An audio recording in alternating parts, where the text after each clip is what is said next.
છે ને આ બાજુ અંગદ કહે છે અંगद कहीं जाओ में पारो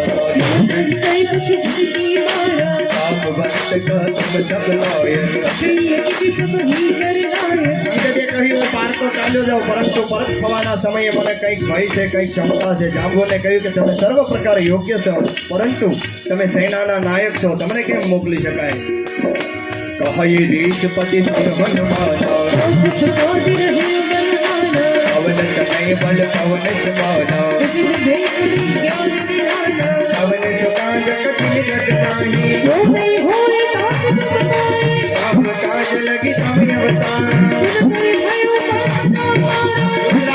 हनुमान जी महाराज ने કહ્યું હે હનુમાન હે બળવાન સાંભળો તમે આમ મૌન કેમ બેઠા છો તમે તો પવનના પુત્ર છો બળમાં પવનના સમાન છો તમે બુદ્ધિ વિવેક અને વિજ્ઞાનની ખાણ છો જગતમાં એવું કયું કાર્ય છે જે કઠણ હોય જે તમારાથી ન થઈ શકે રામજીના કાર્ય માટે તો તમારો અવતાર થયો છે આ સાંભળતા જ હનુમાનજી મહારાજ પર્વતાકાર થઈ ગયા છે આંખો લાલ થઈ ગઈ છે ગર્જના કરવા લાગ્યા છે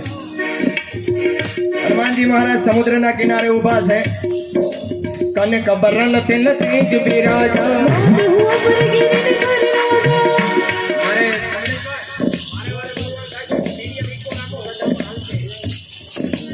कवन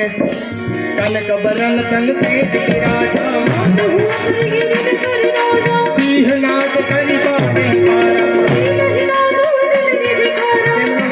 જેવો રંગ છે શરીર પર કેસ સુશોભિત છે કે જાણે બીજો પર્વત રાજા ઉભો એમ હનુમાનજી મહારાજ વારંવાર સિંહનાદ કરી અને કહ્યું આ ખારા સમુદ્રને હું ખેલમાં જ લાંચી નાખું આટલી મારામાં શક્તિ છે સહિત રમયના બની મારી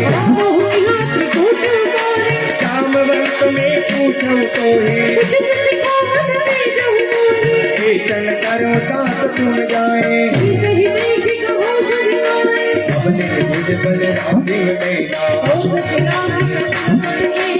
सहायको सहित रावणने मारीने ત્રિકુટ પર્વતને ઉખાડી અમે અહીં આવી શકું છું એ જાંબુન હું તમને પૂછું છું તમે મને ઉચિત શીખામણ આપો આવું હનુમાનજી મહારાજ જાંબુનને કહે છે આપણે ત્યાં કહેવાય છે ને કે પહેલા કાંઈ પણ કાર્ય કરવું હોય ને તો વડીલોમાં પૂછવામાં આવતું આજની યુવા પેઢી વડીલોને નથી પૂછતું પણ આ એ સમયની વાત છે વડીલોને પૂછી અને આવતા હનુમાનજી મહારાજ આટલા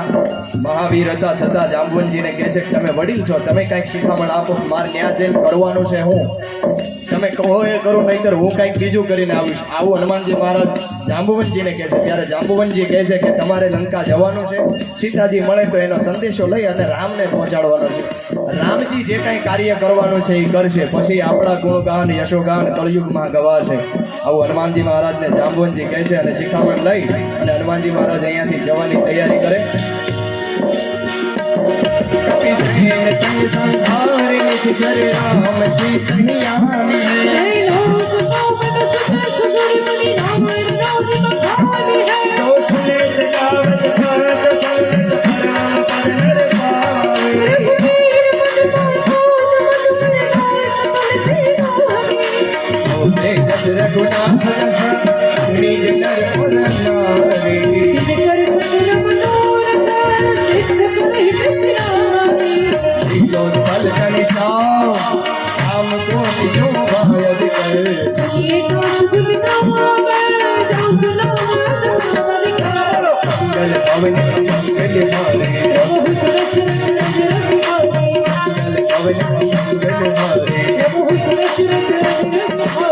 માનવરની સેના સાથે લઈ રાક્ષસનો સંહાર કરી અને શ્રી સીતારામજી સીતાને લઈ અને આવશે ત્યારે દેવતાઓ નારદદાની મુનિ ભગવાન ત્રણેય લોકને પવિત્ર કરનાર સુંદર યશના વખાણ કરશે